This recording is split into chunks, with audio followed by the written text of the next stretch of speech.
Hello, good day. Equity portfolio management strategies can be classified as active or passive category. How does the goal of a passive equity portfolio manager differ from the goal of an active manager? It is important to understand the difference so that investors can build an investment portfolio which truly reflects their individual investment objectives. In this video, I'm going to introduce the meaning of passive investment strategy and index fund. At the end of this learning session, students will understand how passive index portfolio is constructed and how tracking error can be reduced. Stay tuned. A passive investment strategy invests in a highly diversified portfolio so that the portfolio's return will track those of a benchmark over time. Passive equity portfolio management attempts to design a set of stock holdings that replicates the performance of a specific benchmark. The passive strategy avoids any direct or indirect security analysis. The strategy does not attempt to beat the market, does not spend effort or resources to improve investment performance and generate alpha. The purpose of the passive portfolio is to mimic an index. Accordingly, this approach to investing is generally referred to as indexing. Passive investment strategy uses rules-based investing to track an index. Passive managers do this by buying and holding all the securities or a representative sample of the securities in the index. Maintaining a passive investment strategy requires no trading in the absence of changes in index composition. The world's first index mutual fund came into formal existence in 1976. The fund is named as First Index Investment Trust. It was sponsored by the Vanguard Group of investment companies. John Bogle created the first index mutual fund. It is now known as Vanguard 500 Index Fund. It is now the world's largest equity mutual fund. Passive fund assets have expanded rapidly over recent years and now represent a significant portion of the global investment fund universe. John Bogle's ebook is available in the university's online library. I would strongly encourage you to read as you will gain a lot of insight from his rich experience in fund management. Let's try this question. Underline the correct answer.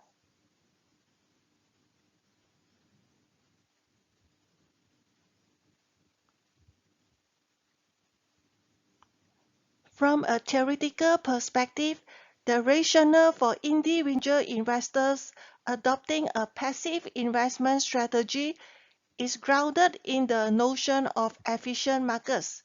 This theory holds that security prices rapidly incorporate all available information, implying that excess future returns are not possible.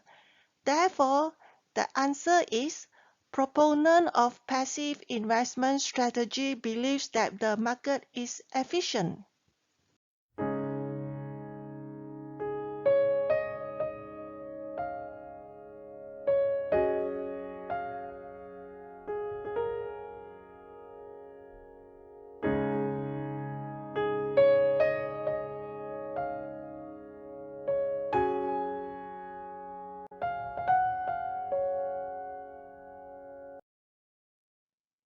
Let's try some more questions to test your understanding.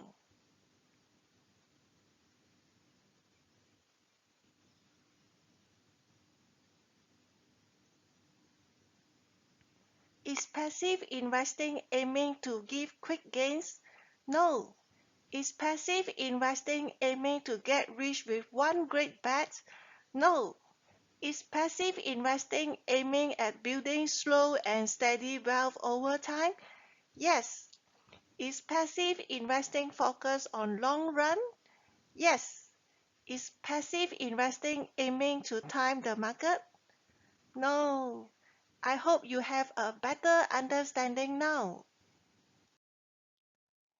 According to the report of FTSE Russell in 2017, the market share for passive investment strategy in US, including exchange-traded funds and open-ended mutual funds, has grown from 12% in 1998 to 46% in 2016.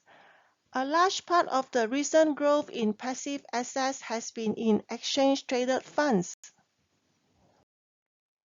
How is the performance of passive investment strategy in long term?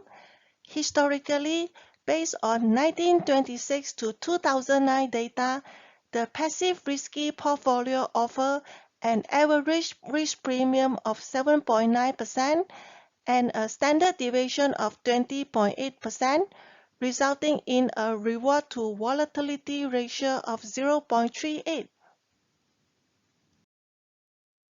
The expense ratio is the percentage of fund assets that fund managers may withdraw each year to pay for operating expenses. Which type of fund has higher expense ratio? Active fund or passive fund? The expense ratio for passive fund is approximately 0.5% on average. It can be as low as 0.18%. The costs are low due to no asset selection or market timing research, low turnover, low marketing research, and low taxes on capital gains. The expense ratio for active fund is approximately 2% on average. These fees are hard to overcome on a risk-adjusted basis. In addition, there is typical front-loaded fees of 5%, which involve commission earned by the sales agents. What is an index fund? An index fund tries to match the performance of a broad market index. The fund buys shares in securities included in a particular index in proportion to each security's representation in that index. For example, the Vanguard 500 Index Fund is a mutual fund that replicates the composition of the Standard & Poor's 500 stock price index. Because the S&P 500 is a value-weighted index, the fund buys shares in each S&P 500 company in proportion to the market value of that company's outstanding equity. Of course, index funds can be tied to non-equity indexes as well. For example, Vanguard offers a bond index fund and a real estate index fund. Index funds exist across different asset classes, but are predominantly in equities. Here are some examples. Let's try this question to test your understanding.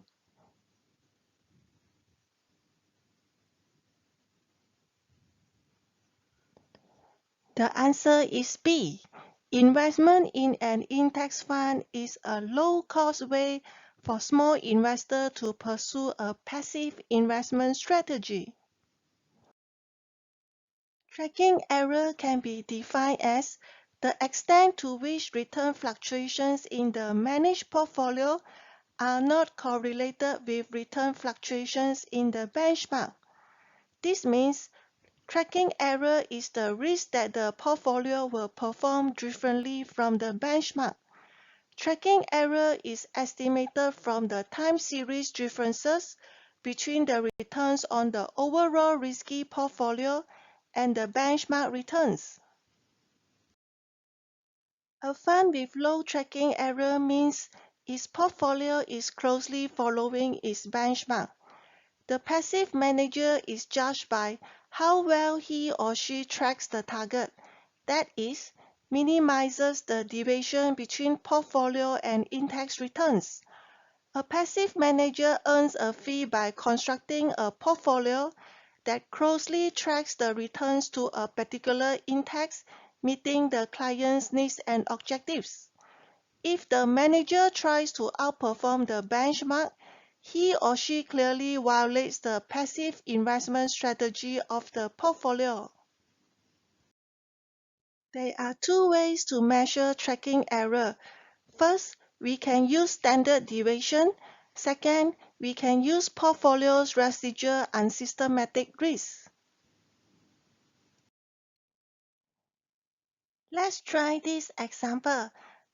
A mutual fund and the index realize the following returns over a given 5-year period.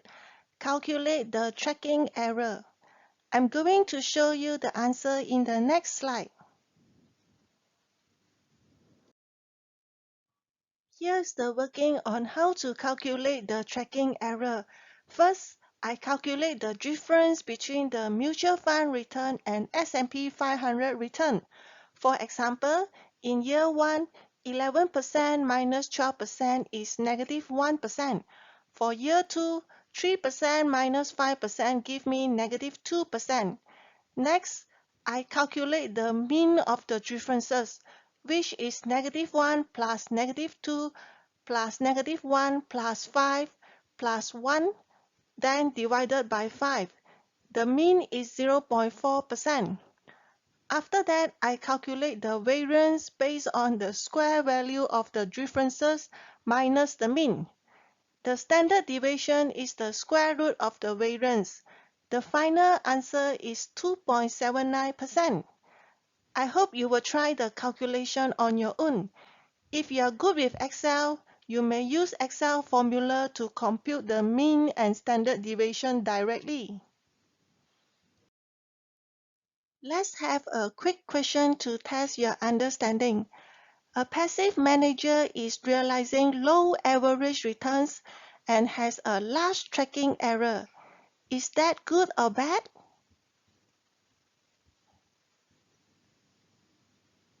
Low average return is not a problem if the benchmark index also has low average return. Large tracking error is not good. It is a sign of weakness. How can fund manager minimize the tracking error?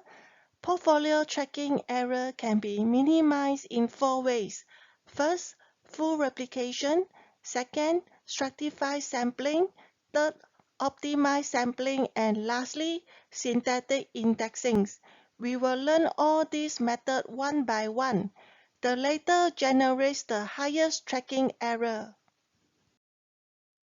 First, we are going to learn about the full replication method. In this method, all securities are purchased according to their index weights. According to this method, the fund manager must hold every security in the index in exactly the same weight as the index. The role of a fund manager is to ensure very close tracking and achieve the lowest possible tracking error. Let's try this question. How many stocks in the underlying index should be bought to fully replicate the FTSE 100? If there are 100 stocks in an index like the FTSE 100, then an index exchange traded fund using a full replication method will buy 100 stocks in the underlying index in exactly the correct quantities required to mimic the weighting of each stock in the overall index. The advantages and disadvantages of full replication method are as follows. This method is simple, easy to understand and transparent. The passive equity fund performance, net of management fees, is the closest to the performance of the actual index. Tracking error should be minimum. However, high transaction costs can be incurred since all the constituents are purchased. When the stocks pay dividend, the dividends need to be reinvested. This method might not be optimal if the index includes many assets and if the securities are illiquid. The stratified sampling method buys a representative sample of stocks in the index according to their weights in the index. The universe of stock is stratified according to certain criteria, for example, industry sector, market capitalization, PE, or even country. The passive portfolio is constructed by selecting a certain number of securities in each stratum. Not all the securities in the index are purchased. Sampling method is used. Let's try this question. Fill in the blank. How can stratified sampling be conducted in these two examples? If IT represents 10% of the index, make sure that your portfolio contains 10% of IT stocks. Select the top 200 highest capitalization stocks and weight them according to their market value in the index. The advantages of stratified sampling include lower transaction costs as fewer stocks are purchased. Reinvestment of dividend is less difficult. However, the disadvantage includes tracking error is higher. This figure shows the relationship between the number of shares and tracking error. S&P 500 index consists of 500 constituent stocks. If 100 sample stocks are purchased, the tracking error is higher at approximately 1.5%. At 250 stocks, the returns mismatch the S&P 500 by 0.6%. Even with full replication, the tracking error cannot be fully eliminated and may still exist. The optimized sampling method constructs a portfolio so that the performance will be similar to that of a given benchmark index. To construct the portfolio, mathematical modeling and computer software are used to compute the weights of investment in each stock that minimizes the tracking error. The optimization process is subject to two constraints. First, the sum of weights must equal 1, which means the fund is fully invested. Second, the weight should be 0 or positive, which means no short selling. The advantages and disadvantages of optimized sampling are listed below. In this method, fewer stocks need to be held. Initial transaction costs are low. Reinvestment of dividend is less of a problem. Illiquid stocks can easily be avoided. On the other hand, tracking error is substantial. The historical means, standard deviations, and correlation of the input list may change. This may affect the optimization process. The mean variance optimizers tend to overweight stocks with historical low tracking errors and underweight stocks with historical high tracking errors. Small changes in input lists may lead to large changes in optimal asset allocation. The first three sampling methods that we have just learned, full replication, stratified sampling, and optimized sampling, are asset-based indexation. These three methods have certain common limitations. The weights of the stocks in the portfolio need to be changed and rebalanced to reflect the changes in the index weights. Over time, the portfolio weights are adjusted for additions or deletions from the index. These three sampling methods also require the tracking and reinvesting of dividends. This results in transaction costs. These methods also face liquidity issues, especially if the stocks do not have many buyers and sellers, which results in high bid-ask spread.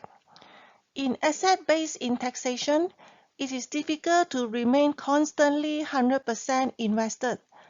Funding may not be available at a level sufficient to buy all the stocks in the index. These three methods have high tracking error of 0.2% or more.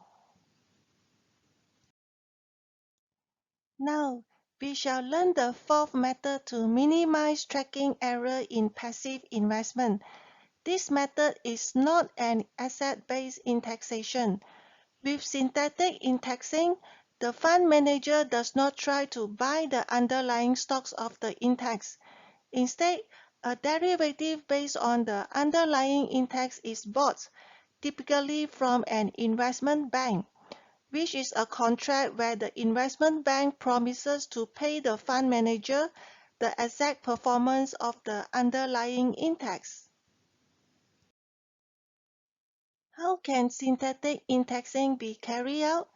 A passive fund manager can replicate the payoff of a passive portfolio by buying stock index futures and investing cash in a risk-free asset. If the market index increases in future, the fund will profit from the futures contract. On the other hand, if the market index decreases in future, the fund will incur loss, consistent with the performance of the overall market.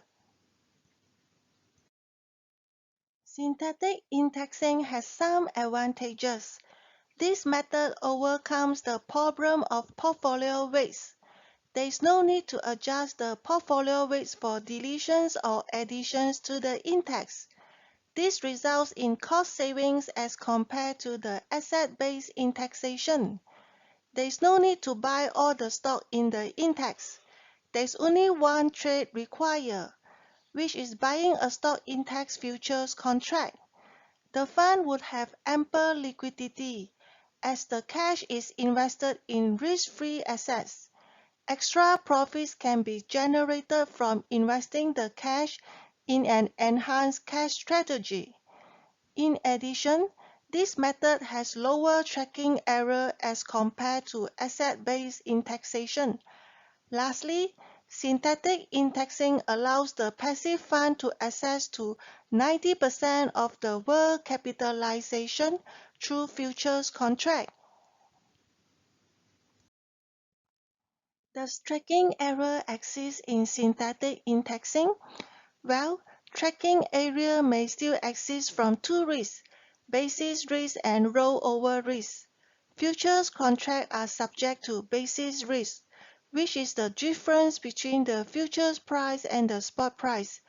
Basis risk is the risk that the value of a futures contract will not move in normal, steady correlation with the price of the underlying asset. Prior to expiration, the basis may be positive or negative. The price spread may either narrow or widen.